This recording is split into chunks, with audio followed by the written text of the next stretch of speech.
Welcome to the fifth lecture of module 6, in which we shall discuss about the binder based powder bed additive manufacturing. So this is going to be the content for this lecture. We shall first discuss about the binder based powder bed additive manufacturing process working principle and its subsystem. Then we shall discuss in detail about the powder which can be used along with the ink material, the different types of scanning systems, the powder delivery systems, powder recoating systems. Then we shall discuss about three main commercially available machines of different kind for binder based powder bed additive manufacturing system. That is the first one, which is called as 3D printing by Z Corp, and then by X1 the sand printing, and by X1 the metal printing. Then we shall discuss about a very important emerging application of the technology, that is for time delivery drugs. And in the end we shall discuss about the printing process modeling, where we shall discuss about how the droplets can come out of the nozzle and how they behave when they fall onto the powder bed. So this is our classification for the powder based additive manufacturing. Here we have already seen that powder based additive manufacturing can be classified into two categories: powder bed, powder feed. Powder feed we have already discussed. Then in powder bed there could be two categories: one based on the binder used to selectively deposit it on a bed of powder to join the layers together, and another method could be an energy beam is used to melt or sinter the powder particles together in each layer. The energy beam based method could be laser beam or electron beam, and we have also seen that the laser beam based method could be laser sintering or laser melting. So this part we have already discussed, so we are not going to discuss it now. Our focus will be now only on the binder based powder bed additive manufacturing in this lecture. So this is the typical system for binder based powder bed additive manufacturing. So the system is typically consisted of a joining mechanism, which is here a binder based system.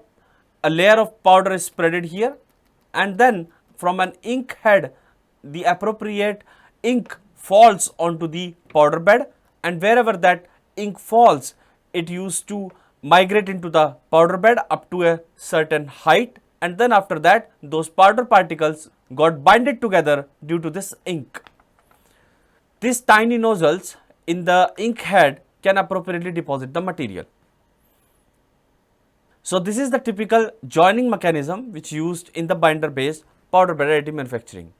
Of course, the part produced by this process may require some post processing as well, because usually if you are going to join the powder particles, those are not really going to join with the binder, but the powders are suspended in a matrix which is of binder. Then of course, in order to achieve better strength in the part which you are producing, you may go for post processing.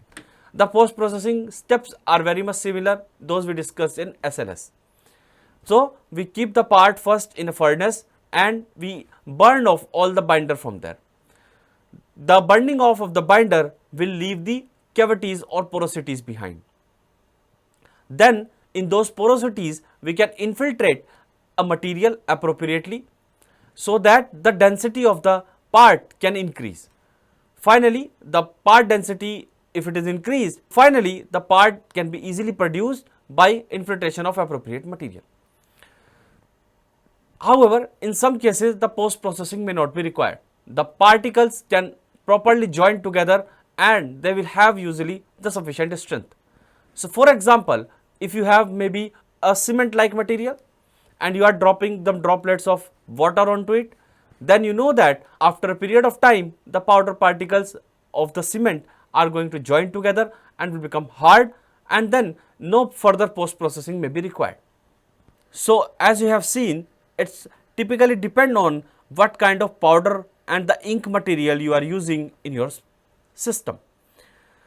Then there is a scanning system which used to drop the ink over the powder bed. It could be a single nozzle or it could be multiple nozzles. Also, the droplet those are coming out of the nozzle can be on two types. Either it can be a continuous drop system or it can be a drop on demand system. Further, the drop on demand system also divided into two categories, whether it is the thermal based or the piezoelectric based. So, these are two popular scanning systems, particularly for binder based powder bed additive manufacturing. The next subsystem typically is the powder delivery system. Powder is delivered from a reservoir like you are seeing here, and there could be two possible ways. One is the bottom feeding, another is the top feeding. What you are seeing right now here is the bottom feeding, where there is a reservoir and there is a platform which moves up by the desired layer thickness each time,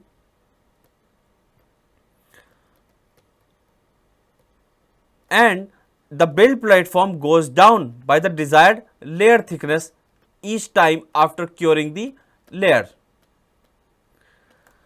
As this downward movement of the build platform will leave a cavity over here on top side, then this delivery system will provide the right amount of this powder to get deposited onto this powder bed. Now, to deposit this new layer of powder onto the build platform, a powder recoating system is used.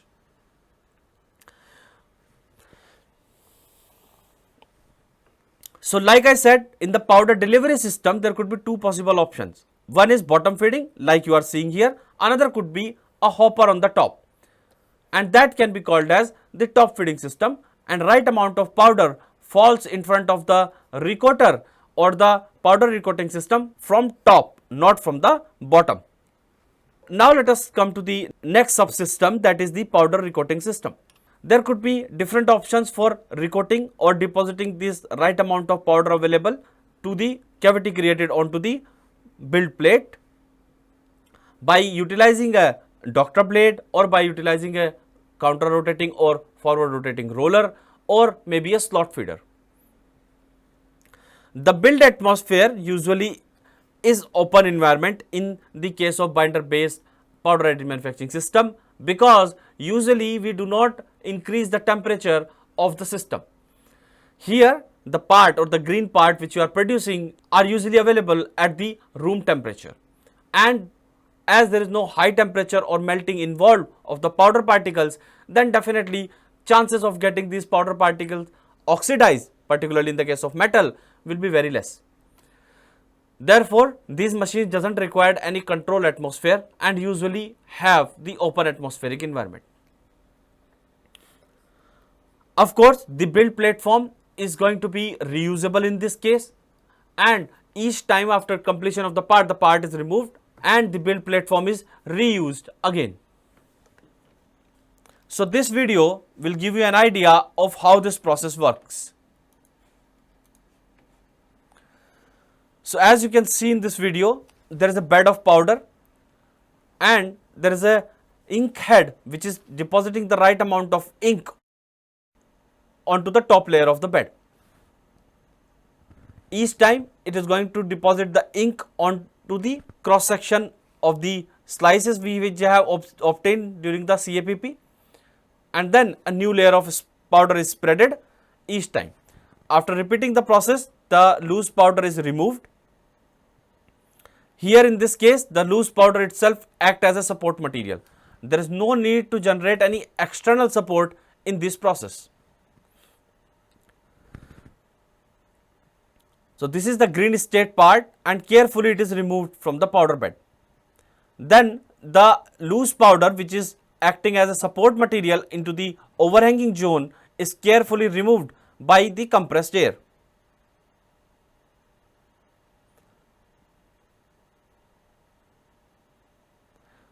After removal of this support material, the post processing can be done, like here a coating is provided to provide the strength to the part.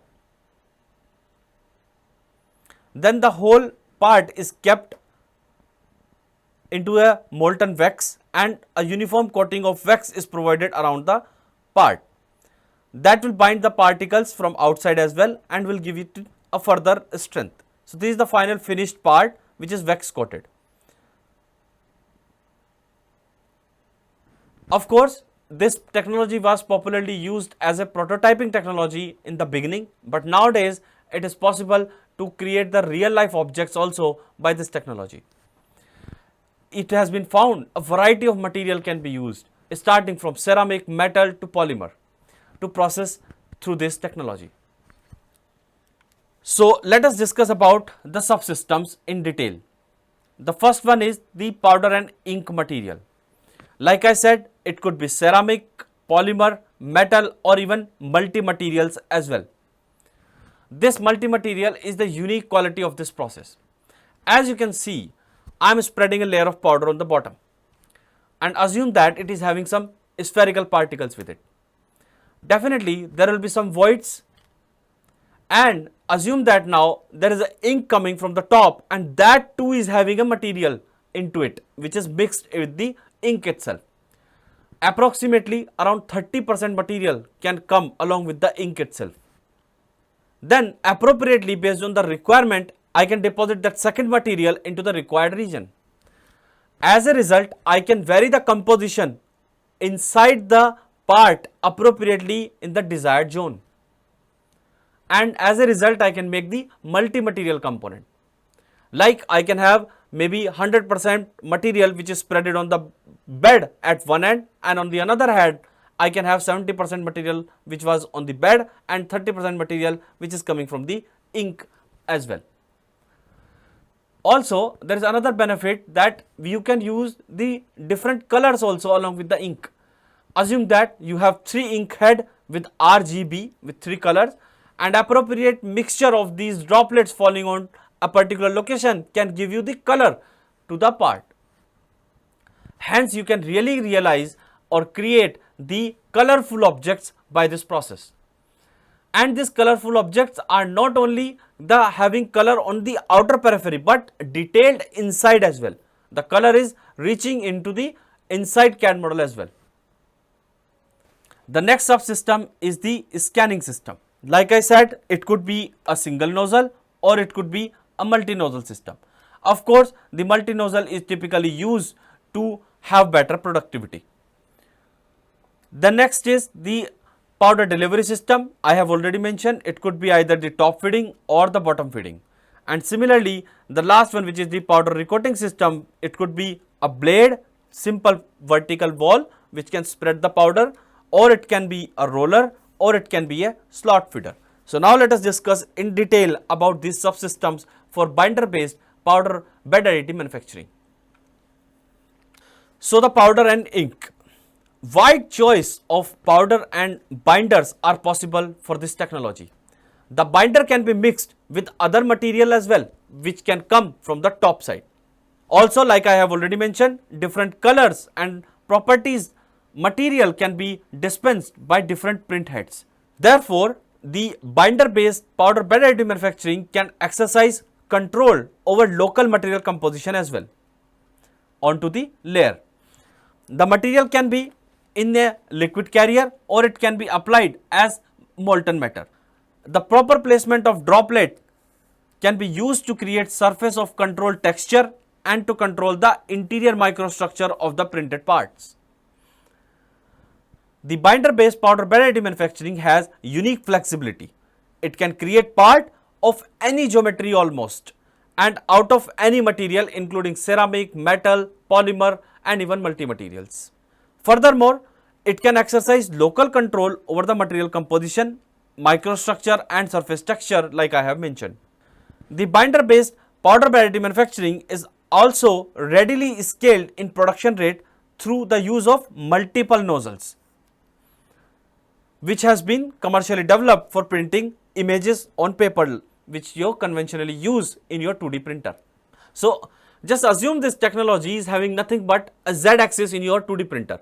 Again, ink is coming from your cartridge, right?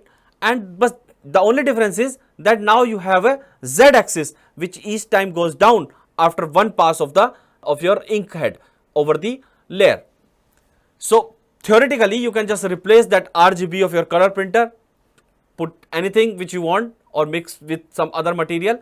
Theoretically, it will deposit the material on top of the bed, and then each time you go down, spread layer, go down, spread layer in your conventional 2D printer can be converted to the 3D printer, which is very much similar to the technology I am describing here, binder based powder bed additive manufacturing. So the typical material used for binder based powder bed additive manufacturing are highlighted here. There are two possibilities. The binding agent can come from the ink which is falling from the top, or the binding agent is available within the material itself which is spreaded onto the bottom on the powder bed. If the binding component is in ink, then you need not to really worry. To make the green part, you can use like any material, because now the binding agent is coming along with the ink itself. And you can either use ceramic as a powder material, you use metal as a powder material, or you use polymer as a powder material. That will not make much difference, because these particles will bind together by the strength of the binder which is coming from the top, and the green parts can be created. So these are the possibilities of powder like ceramic, metal and polymers when binding component is in the ink. And then ink can also be in that case of two types. Either it can be an inorganic ink or it can be an organic ink. The another possibility is the binding component is in the powder.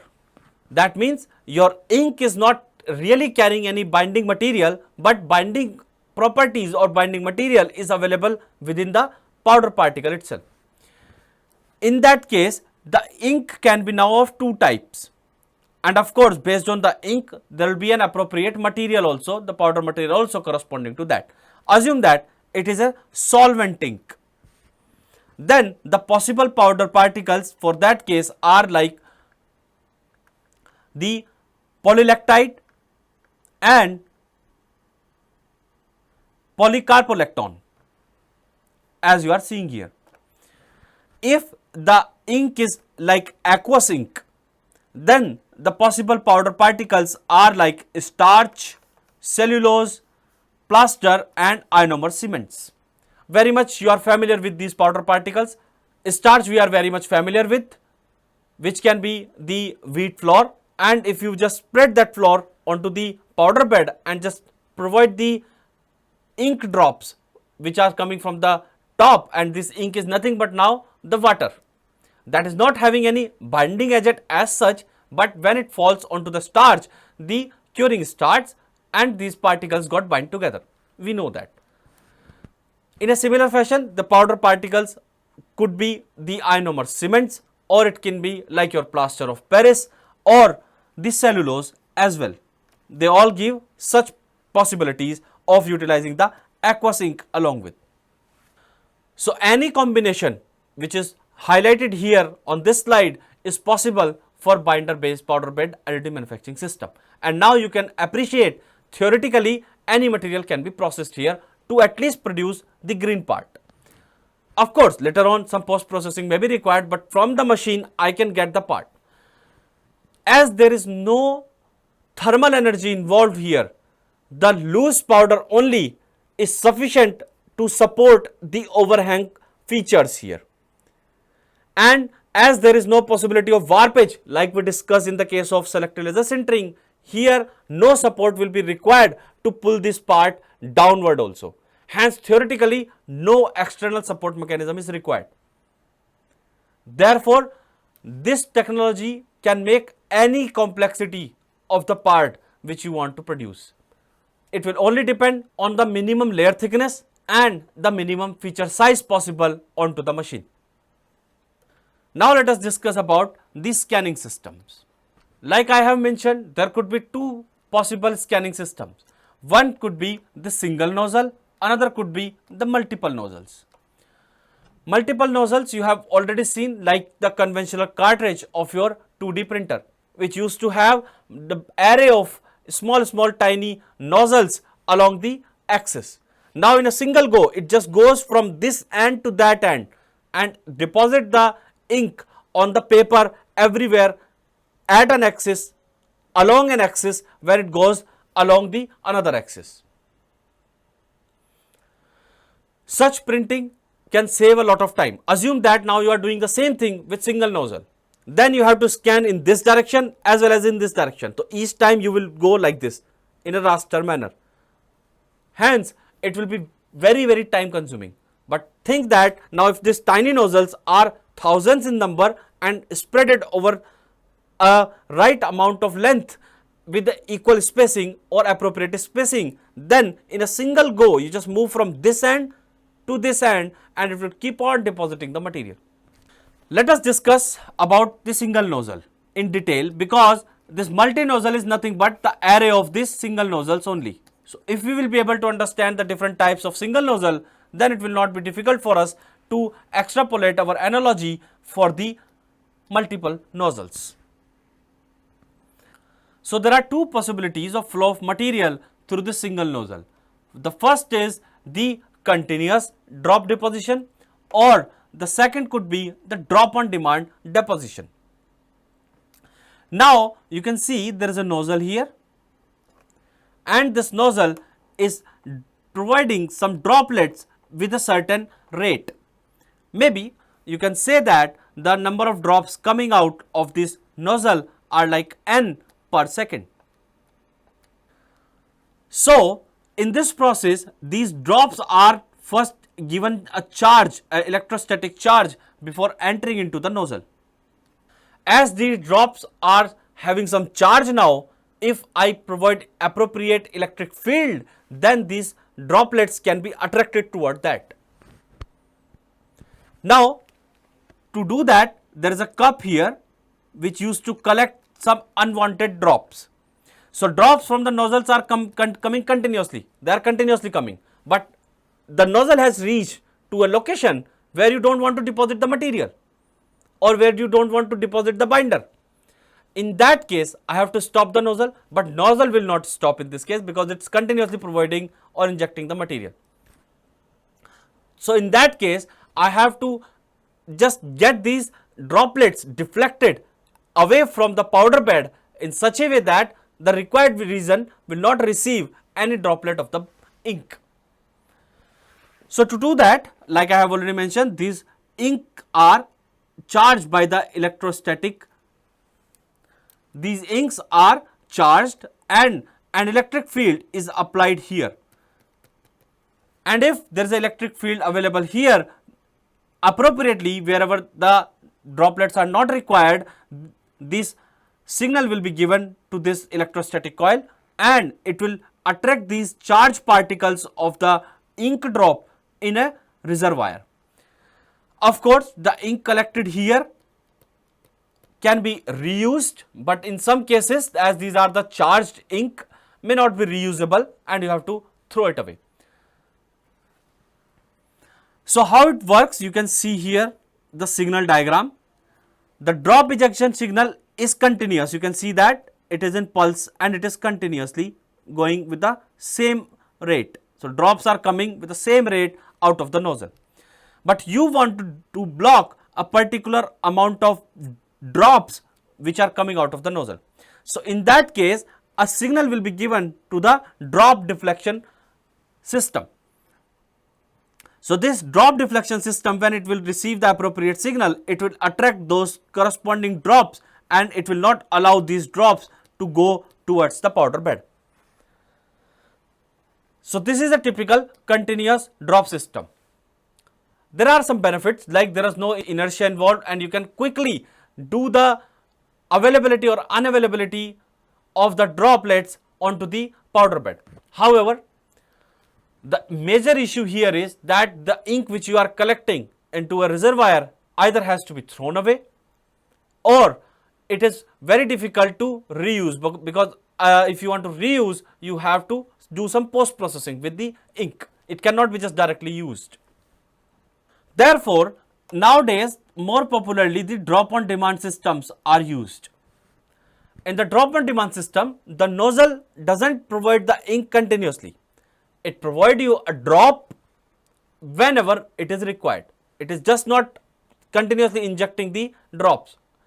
It has a mechanism which provides you the right amount of material at a particular time only. So this is how you can see the drop ejection signal for a typical drop on demand based nozzle. if as you can see in this zone, no drops are required, hence there is a pulse corresponding to this particular drop and there is a pulse corresponding to this particular drop, and in between there are no pulse given to the nozzle for ejecting the drops. So now let us try to understand the mechanism how these drops are actually coming out of these tiny orifices. There are two possibilities for that. Those are popularly used in the binder based powder additive manufacturing system. One is called as the thermal nozzle and the another is called as the piezoelectric nozzle. In the case of thermal nozzle, there is a resistor. When we provide appropriate voltage difference to this, the temperature of this plate increases. As the temperature of this plate increases, the material or the ink available locally around this tiny plate will increase. As the temperature of this plate will increase, the ink available adjacent to this plate be subjected to high temperature. As the temperature of the ink close to the plate will increase, it will convert to vapor and a bubble will be created. Now, as this bubble has been created now and the volume of the nozzle is fixed, then definitely a same volume of the ink has to be ejected from the orifice. So, due to the pressure applied by this bubble creation here, the ink will be ejected from the nozzle. The second possibility is we use the piezoelectric material. We know the principle of piezoelectric material. When we give appropriate voltage difference to the piezoelectric material, it deflects. Basically, its shape changes. Assume that you have a plate like this, and if you are now giving a voltage difference to it, definitely the shape of the plate will change. And as it is going to bend like this, of course, it will occupy some volume inside the nozzle, and hence the right amount of the volume will ejected in the form of droplets out of the nozzle. So these are the two most popular mechanisms used for ejecting the droplets out of the drop on demand based system. So the advantages and disadvantages associated with these two systems are shown here. The thermal head are very cheap, they are not very expensive as compared to the piezoelectric head. Also, the printing speed is quite high in the case of thermal head, while in the case of piezoelectric head, low printing speed is usually achieved. However, in the case of thermal head, there is a risk of exposing the binder to the thermal stress because you are increasing the temperature. And we discussed that in the beginning itself. The foremost advantage of this process should be that the whole thing is happening in a room temperature. Hence, if your ink temperature itself is high, then definitely some thermal stresses are going to be there, and we will lose the foremost advantage of the process of not having any support at all or no warpage, no shrinkage onto the deposited. But as now the ink temperature may rise, there may be a possibility of having thermal stresses onto the part created. While in the case of piezoelectric head, the drops are generated by the deflection of the plate. As the plate deflected, it increases its volume inside the head and the droplets are ejected. Now in that case, definitely no thermal stress will be induced because you are not increasing the temperature of the ink in this case. However, in the case of thermal head, another issue is that non-uniform droplet size may be achieved due to the different size of the bubble created. While in the case of piezoelectric head, always a uniform size of the droplet will be generated. Also, in the case of thermal head, the droplet direction could be not really appropriate and not always vertical. It may even go here and there as well. But in the case of the piezoelectric head, the droplet directionality is very high and it always follows the same path because each time the change in volume is going to happen in a very similar fashion. So this was about the scanning system. Now let us discuss about the powder delivery system. The bottom feeding we have already seen, it looks something like this, where the powder material is provided from a reservoir and it delivers the right amount of powder towards the powder recoating system from the bottom While in the case of top feeding system, there are hoppers and the powder materials are available in these hoppers.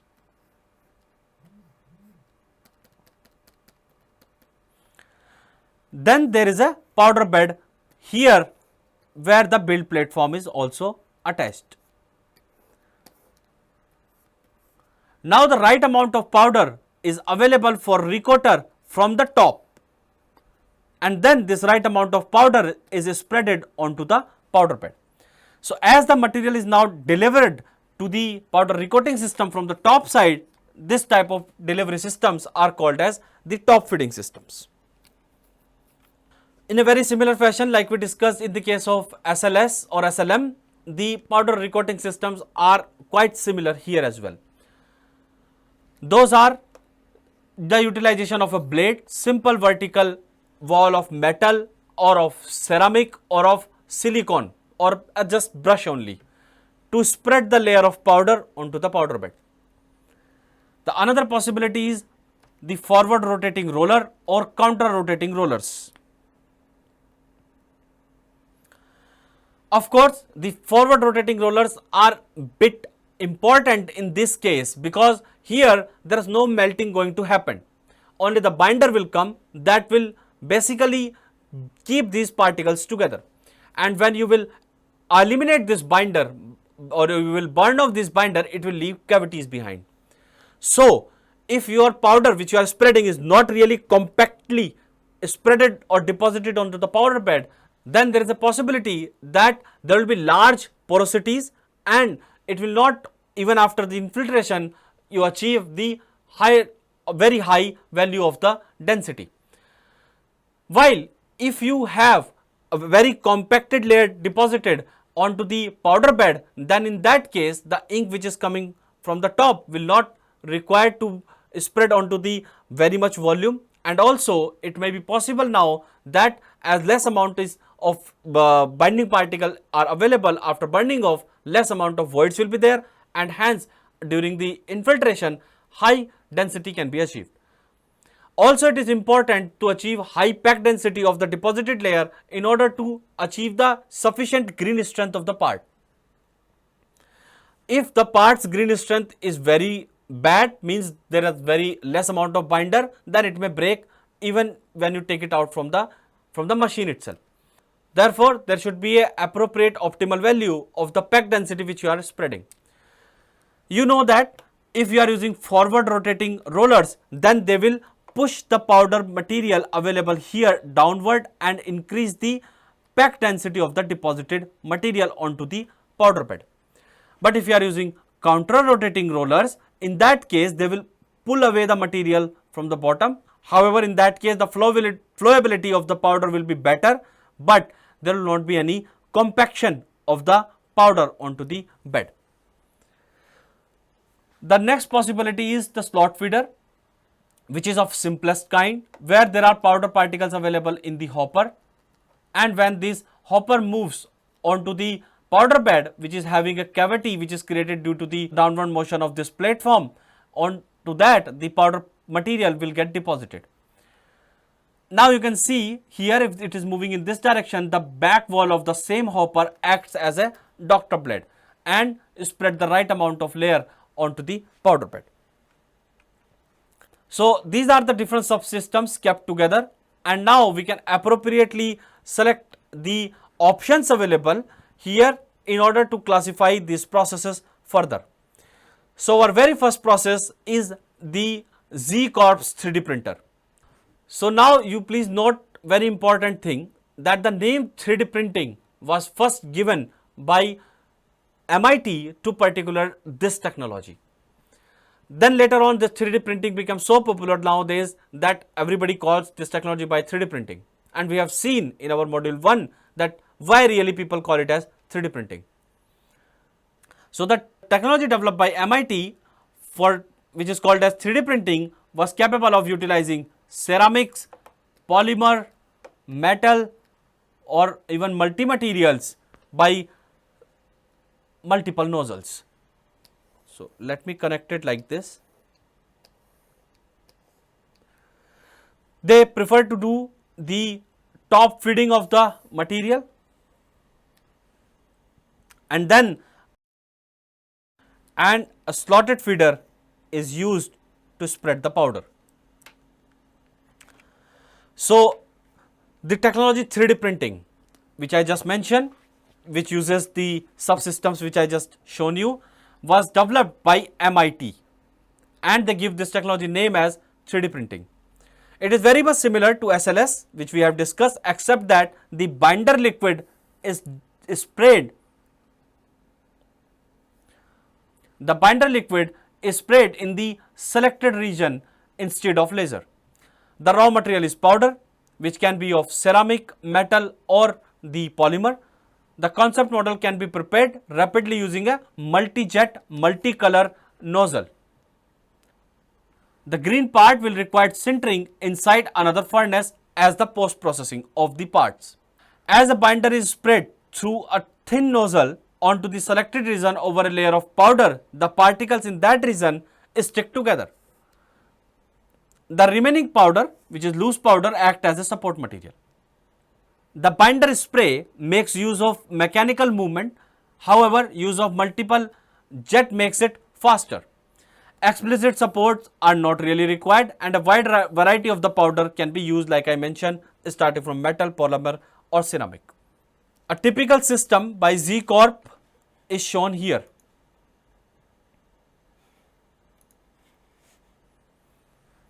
So Z Corporation, commonly abbreviated as Z Corp, was founded in December 1994 by Marina H, Walter B, and James B, and Tim A, based on a technology developed at MIT under the direction of Professor Elias. So the company was sold to Context Holding in August 2005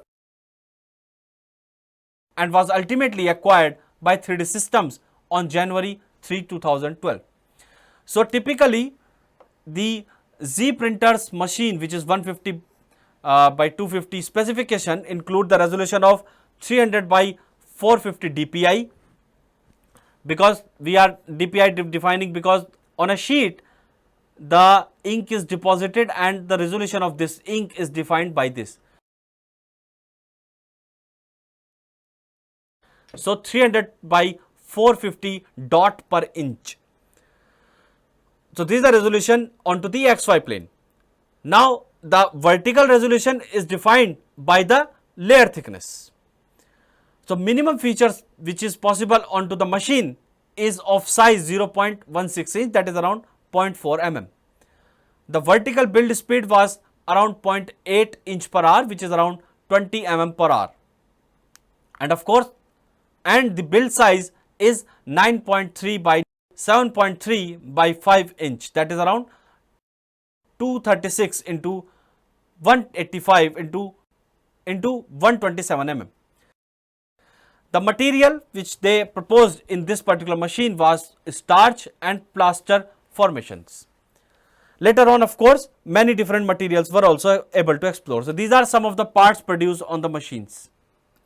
You can see the colorful objects can be produced because they utilizes the multicolor multi-nozzle printers.